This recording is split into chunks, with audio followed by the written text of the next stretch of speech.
Perkenalkan nama saya Muhammad Adi Indonesia Putra, dengan nomor NIM 1422 300141. Pertama di sini saya akan menerangkan tentang pengertian penukaran kalor. Apa itu penukaran kalor? Penukaran kalor bisa didefinisikan yaitu adalah alat yang digunakan untuk mentransfer panas antar dua atau lebih fluida dengan suhu berbeda tanpa mencampurkan fluida tersebut. Fungsi dasarnya adalah untuk memanaskan, mendinginkan, atau mempertahankan suhu fluida. Next, kita akan pelajari tentang jenis-jenis penukaran kalor. Jenis-jenis penukaran kalor yang pertama ada evaporated flow.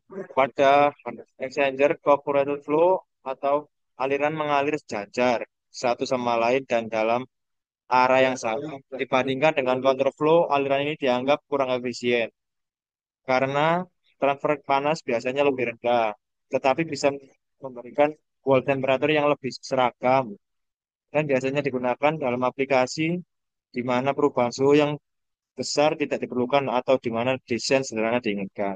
Yang kedua ada counterflow. Counterflow yaitu mengalir sejajar satu sama lain tetapi berlawanan arah. Aliran ini memungkinkan terjadinya perubahan suhu tertinggi pada kedua fluida, seperti dalam boiler dan kondensor. Oleh karena itu, aliran ini dianggap paling efisien karena jumlah panas sebenarnya yang dipindahkan bisa mendekati jumlah panas maksimum yang dipindahkan. Ketika ada cross flow, yaitu mengantarkan panas bervariasi, seringkali lebih rendah dibandingkan dengan counter flow. Aliran ini mengalir tegak lurus satu sama lain dan cocok untuk aplikasi di mana satu fluidanya adalah udara atau gas. Dan banyak digunakan dalam radiator mobil, penukar panas, udara ke cairan, dan beberapa aplikasi HVAC. Terus di sini saya akan menjelaskan jenis berdasarkan konstruksi. Yang pertama ada flat heart exchanger, terdiri dari lempeng-lempeng logam tipis yang disusun berlapis-lapis, berbentuk saluran sempit di antaranya. Kedua fluida mengalir bergantian di antara plat ini. Kalau dan memiliki karakteristik efisiensi perpindahan panas tinggi. Dua, kompak dan ringan dan cocok untuk sistem HVAC atau makanan dan minuman dan farmasi. Terus selanjutnya ada cell and tube heat exchanger, yaitu jenis penukar kalor yang terdiri dari jumlah pipa kecil, bisa disebut dengan tube, yang ditempatkan di dalam tabung besar sel. Salah satu fluida mengalir di dalam pipa, sementara fluida lainnya mengalir di sekitar pipa. Memiliki karakteristik banyak digunakan di industri kimia dan pembangkit listrik. Tahan tekanan, dan suhu tinggi. Ketiga, yaitu cocok untuk fluida korosif atau bahaya. Terus next ada Freenet Tube Heat Exchanger, jenis penukaran kalor yang menggunakan pipa-pipa dengan sirip Kelvin untuk menambah luas permukaan perpindahan panas, terutama saat salah satu fluida dalam gas. Memiliki karakteristik efisien untuk perpindahan panas dari atau ke udara. Banyak digunakan di kondensor dan evapor dan radiator.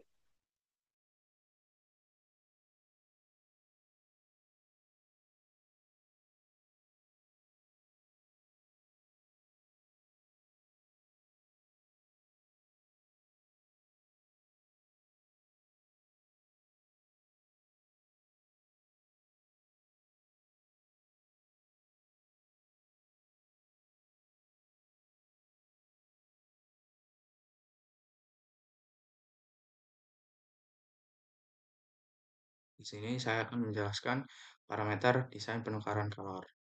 Yang pertama, luas permukaan perpindahan panas. Luas permukaan perpindahan panas adalah rata-rata di mana panas ditransfer dari satu fluida ke fluida lainnya melalui dinding pemisah, misalnya dinding pipa atau pelat dalam penukar kalor. Kedua, laju aliran massa fluida. Laju aliran massa fluida adalah jumlah massa fluida yang mengalir per satuan waktu melalui penukaran kalor. Yang ketiga adalah koefisien perpindahan panas keseluruhan. Koefisien ini menggambarkan kemampuan sistem penukar kalor untuk mentransfer panas antara fluida termasuk hambatan konduksi dan konveksi di kedua permukaan perpindahan panas. Yang keempat, temperatur masuk dan keluar masing-masing fluida. Temperatur fluida masuk dan keluar merupakan karakteristik penting dalam berbagai proses seperti penukar panas atau sistem pendinginan. Temperatur masuk adalah temperatur fluida saat memasuki sistem, sedangkan temperatur keluar adalah temperatur fluida yang keluar dari sistem. 4. Persamaan dasar perpindahan panas. Persamaan dasar perpindahan panas, yang pertama ada hukum Fourier atau konduksi digunakan untuk menghitung perpindahan panas melalui media padat dengan rumus Q min K dikali dt per dx. Terus yang kedua ada hukum Newton, konveksi. Digunakan saat fluida bersentuhan dengan permukaan padat dengan rumus Q sama dengan H dikali A dikali T, S, dan Tf. Yang ketiga rumus umum penukar kalor. Digunakan dalam perhitungan total panas dalam penukar kalor dengan rumus Q U dikali A dikali delta TLM. Bab kelima, perhitungan rata-rata benda temperatur logaritmik LMTD. Perhitungan rata-rata beda temperatur logaritmik LMTD. LMTD adalah metode untuk menghitung rata-rata beda suhu antar dua fluida yang mengalir dalam penukar kalor. Nilai ini menjadi faktor penting menghitung dalam jumlah panas yang ditransfer fluida ke fluida dingin. Kedua fluida masuk dari sisi yang sama, mengalir searah, delta T menurun cepat sepanjang alat efisien rendah LMTD lebih kecil. Counterflow, arus berlawanan. Yang tadi adalah parallel flow.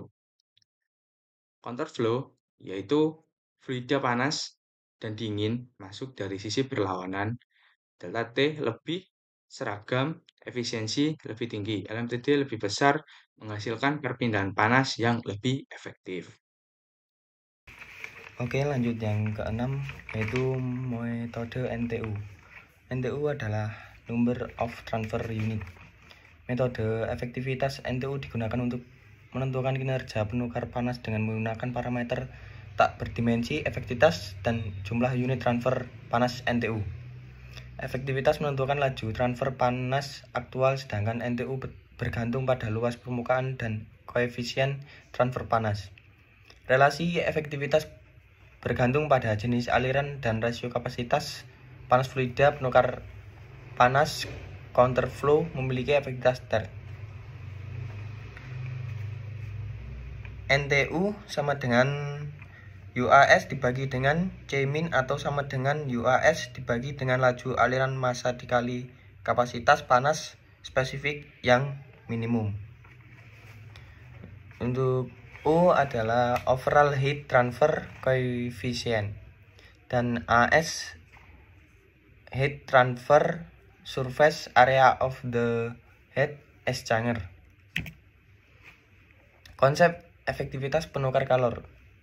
Konsep efektivitas penukar kalor adalah cara yang ampuh dan intuitif untuk mengukur dan membandingkan kinerja penukar kalor.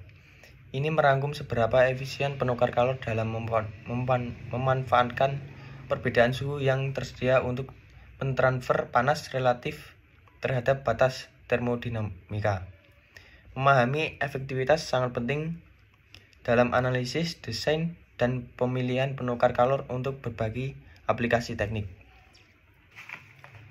Lanjut yang ketujuh, efisiensi dan efektivitas penukar kalor.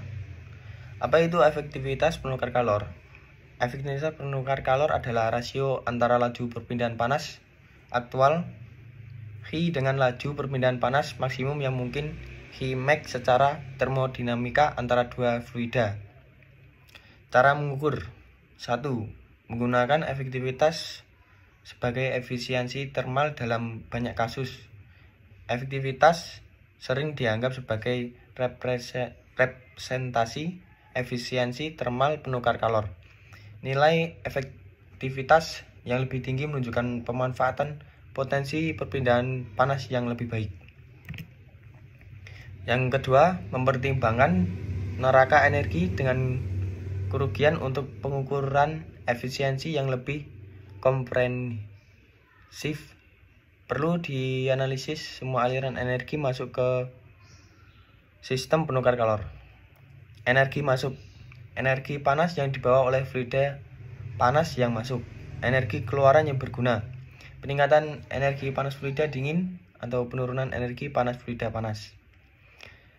Untuk kerugiannya, panas yang hilang ke lingkungan dapat diestimasi dengan mengukur suhu permukaan penukar kalor dan suhu lingkungan, serta memperkirakan koefisien perpindahan panas konveksi dan radiasi. Energi yang hilang akibat penurunan tekanan fluida memerlukan pengukuran tekanan masuk dan keluar. Efisiensi dapat dihitung sebagai eta laju perpindahan panas aktual per laju perpindahan panas ideal. Eta adalah efisiensi. Laju perpindahan panas aktual adalah jumlah panas yang benar-benar berpindah. Laju perpindahan panas ideal adalah jumlah panas maksimum yang bisa berpindah jika tidak ada kerugian energi. Rumus ini memberikan persentase efisiensi perpindahan panas. Mempertimbangkan kerugian energi adalah eta sama dengan energi keluaran yang berguna per energi masuk. Rumus ini lebih umum digunakan Sini saya akan ketika menjelaskan kita ingin tentang tahu berapa banyak energi masuk yang benar-benar dimanfaatkan setelah kerugian berguna. energi dan kehilangan tekanan. Yang kedua, energi keluaran yang berguna adalah energi yang Kerugian berhasil energi dan dimanfaatkan, kehilangan tekanan. misalnya Apa itu dalam kehilangan bentuk tekanan? kerja atau panas Pressure yang drop. berguna. Kehilangan tekanan adalah fenomena ketiga, di mana energi tekanan masuk. fluida berkurang saat Energi fluida masuk adalah mengalir melalui seluruh sistem energi yang penukar masuk ke kalor. sistem Hal ini terjadi karena input gesekan antar energi. partikel fluida dengan permukaan dinding, pipa, atau pelat. Gangguan aliran, perubahan arah, penyempitan perluasan saluran. Turbulensi yang terjadi karena kecepatan tinggi atau geometri yang tidak ideal. Kehilangan tekanan fluida. Kehilangan tekanan dapat terjadi di sisi fluida panas, fluida dingin, atau keduanya.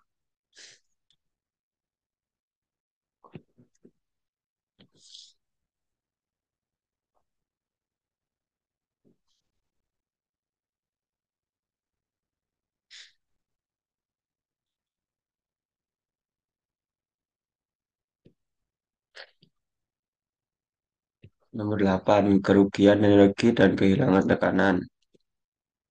Kerugian energi dan kehilangan tekanan, apa itu kehilangan tekanan? Pressure drop. Kehilangan tekanan adalah fenomena di mana tekanan fluida berkurang saat fluida mengalir melalui sistem penekanan kalor. Hal ini terjadi karena gesekan antar partikel fluida dengan pembukaan dinding pipa atau plat, gangguan aliran, perubahan arah, penyempitan, perluasan saluran. Turbulensi yang terjadi karena kecepatan tinggi atau geometri yang tidak ideal. Kehilangan dengan fluida dapat terjadi di sisi fluida panas, fluida dingin, atau keduanya. Penyebab kehilangan tekanan. Berikut adalah faktor penyebab tekanan turun. Gesekan dinding. Setiap permukaan internal dalam pipa atau plat memberikan tekanan terhadap aliran, menyebabkan energi mekanik hilang sebagai panas.